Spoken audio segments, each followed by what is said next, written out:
Kan Nabi kata dalam suatu hadis, ni Nabi kata bukan kita kata. Nabi kata, ala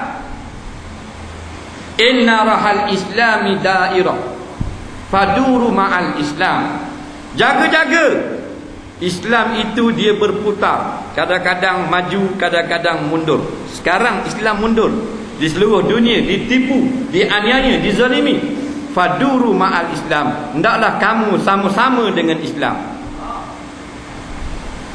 Ala inna sultana wal kitaba sayaftariqan, dan jaga-jaga, pemerintah dengan Quran akan berbalak. Quran kata 100 gotang, pemerintah kata 800 ringgit sudah. Pemerintah kata kena hukum Quran kata apa benda ni, dada, arak dan judi itu haram. Nah, pemerintah akan kata tak apa, boleh hasil banyak. Ini berbalak. Dan nak ikut belah mana? Fakunu ma'al kita, hendaklah kamu bersama dengan Quran.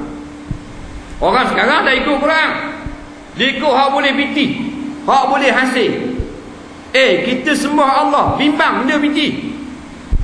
No, keling Hindu yang sembah batu, kenyang. Anak-anak besar panjang.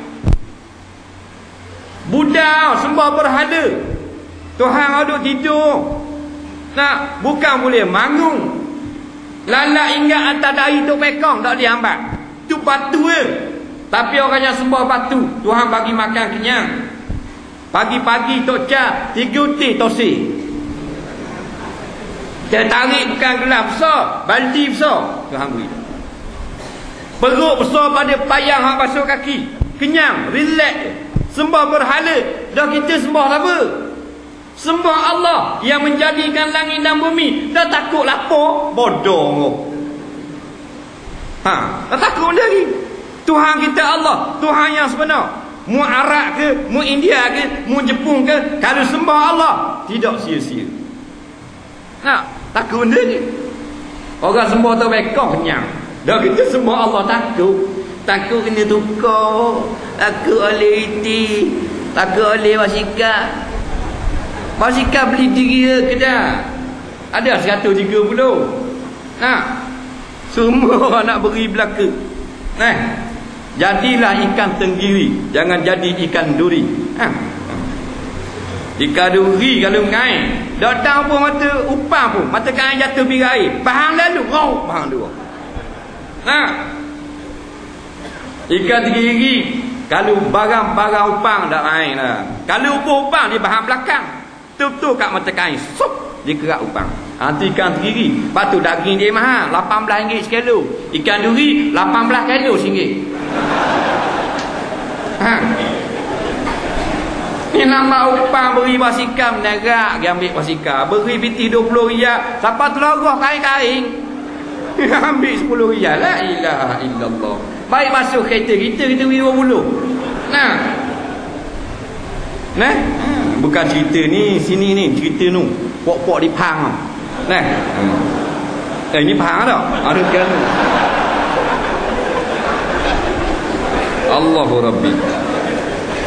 Hadis itu dah habis lagi. Ala inna fikum, Nabi kata, umara ya'maluna li anfusihim la ya'maluna lakum. Adakah nanti di kalangan kamu orang yang berkuasa? Nabi kata, jangan marahlah. Kalau orang dengar, mereka ini bekerja untuk anak bini mereka sendiri, kroni dia saja. Tidak bekerja untuk diri kamu. Mana bukan untuk rakyat, untuk kesenangan dia saja. Nabi kata, jangan takat kita, takat Nabi. Betul tak? Hadis Nabi. Terjemah tak tafsir. Tak payah tafsir, terjemah nampak?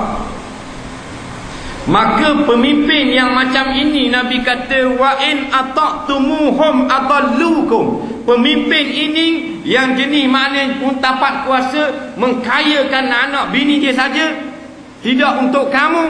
Kalau kamu ikut, adallukum, mereka pasti menyesatkan kamu. Tak baik.